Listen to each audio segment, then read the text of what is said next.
Hey, welcome back to Cool Classics. Today we're going to take a look at the life and career of Don Knotts, born Jesse Donald Knotts, July 21st, 1924 in Morgantown, West Virginia. He's the youngest of four sons born to farmers William and Elsie Knotts. Don's mother was 40 years old at the time of his birth, and his father was starting to suffer from mental illness. He was afflicted with schizophrenia that was made worse by his alcoholism.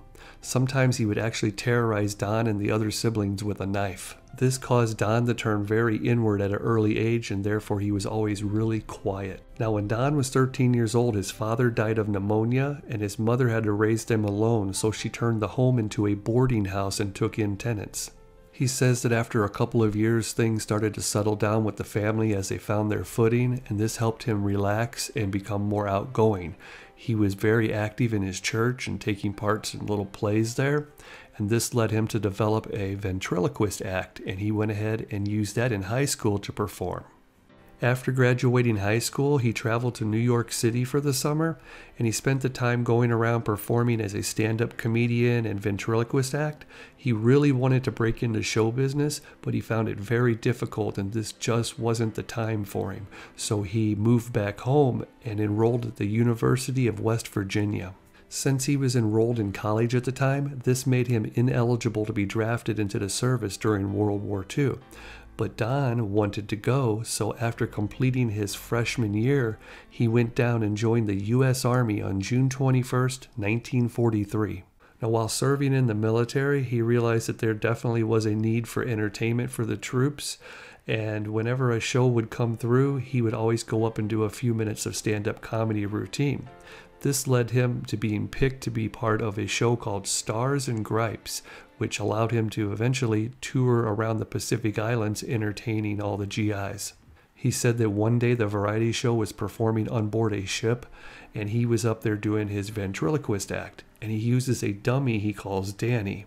And he said that I was already getting really frustrated with my show, and this time things weren't going over very well, and I got so mad I ran and threw the dummy overboard, and that was the end of me being a ventriloquist.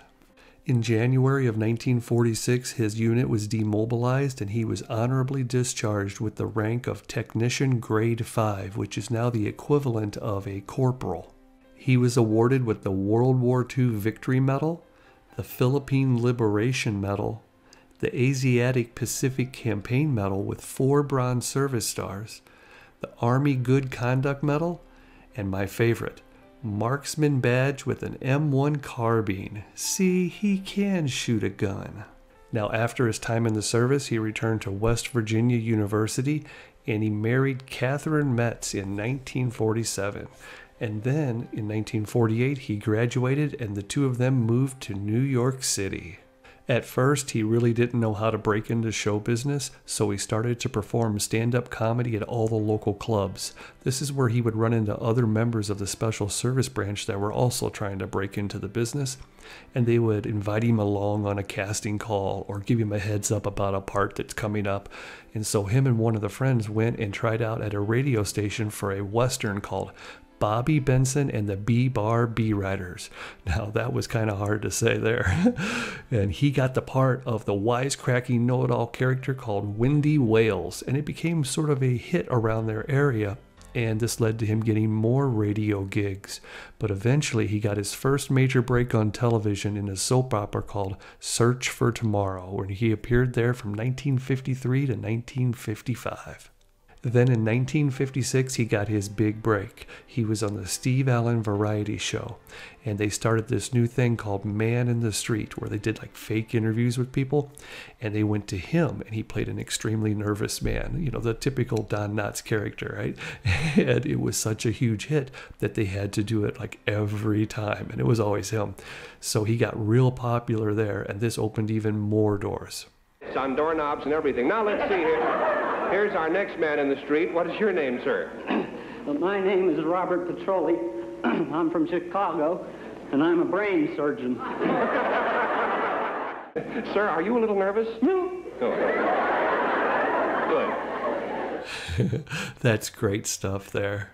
In 1957, Don appeared in the Broadway play version of No Time for Sergeants. He actually played 2 roles in the play, Corporal Manuel Dexterity and a preacher. Now in 1958, they turned it into a movie, and he got to be in it. And you knew who else was in it? Andy Griffith. Yep, Don Knotts and Andy Griffith in No Time for Sergeants. What we do here, Private, is to evaluate your manual dexterity on a time scale in relation to digital visual coordination. 2 irregular steel links which can be interconnected thusly. I separate them, I join them. It will be your task, Private, when I give the signal to place the 2 links in the interconnected relationship I have just demonstrated. Well, I couldn't do it myself. What are you talking about? Here. I want you to get out of here. better get out of here. Yes, I do. I'd just like to see you try to do it. This is my department. All right, it's your department. He's my department. And that's my door. You All get right, out. that's your You door. get out of right All right, why don't you open it and throw me You're out? not supposed to be All in right, here. I'd just like to This see is you do my it. watch, and he's All right, getting then out. watch your He's watch. got You 3 gotta minutes. watch something. Just I'm stop. the watch. Look at that. He put them together, didn't he? Now, as luck would have it, both Don and Andy were both blowing up, so to speak. So Don was still on the Steve Allen Show along with doing other things, and he stayed on it till 1960 when Andy said, I am getting my own TV show and I would like you to be on it. And so there you go. Don Knotts and Andy Griffith moved right in to the Andy Griffith Show, and next thing you know, we got ourselves a hit. There aren't any bullets in this gun. Oh, well, Barney keeps his bullet in his pocket. In his pocket? Mm-hmm. Well, why don't you put it in the pistol where it belongs? Yes, sir. Mr. Case, You have to wear your uniform. You wear your uniform, and I'll wear my uniform. That's right, 7:30 uniform. Come on. Having Don play the character of Barney Fife was one of the smartest decisions that Andy could have ever done. You see, unlike the movie No Time for Sergeants, this time Andy played the straight man and Don was the comedy part that brought it home for the laugh. And boy, did he do a good job. Although the show was really popular and in the top 10 all the time, it never won any awards. But Don won 5 Emmys in a row for Best Supporting Actor in a Comedy. And I believe he would have won even more had he stayed full-time on the show. You see, Don had signed a 5-year contract and so did Andy. And at the end of the 5th season, there hadn't been any renegotiations or talk of another season coming along. So as it ended, Don went out and tried to get more work for himself, and he signed a 5-year contract with Disney to be in their movies. Now, Andy was able to swing it to where the show got picked back up, but Don already had signed his contract, and it kind of broke Andy's heart. He wasn't mad at Don because he didn't know it was going to happen either, but he was never quite the same after that. He was disappointed that it couldn't be him and Don Knotts. Now, if you're wanting to check out some of these movies he did, I would recommend The Ghost and Mr. Chicken. That's probably my favorite one. Also, The Shakiest Gun in the West. That's a really good one too. Now, The Apple Dumpling Gang. That one is star-studded. Heck, Tim Conway's in it with him. And speaking of Tim Conway, Don was in an episode of McHale's Navy with him. It was called Little Red Riding Doctor. I made a video on Tim Conway also. I'm pretty sure you'll like it. I mean, heck, if you like this one, you'll definitely like that one. Also, give me a like. I'm trying real hard here. Now, for the next 10 years, Don would do guest appearances on TV shows such as Fantasy Island and The Love Boat.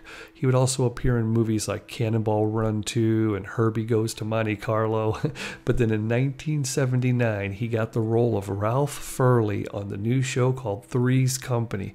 And it went from 79 to 1984. He was in 115 episodes, and he was good. Okay, Chrissy, I'll get in the tub with you, then we can get it on. Exactly the first time I've ever done this. Maybe so, but girls are better at this than boys. I don't think it'll reach.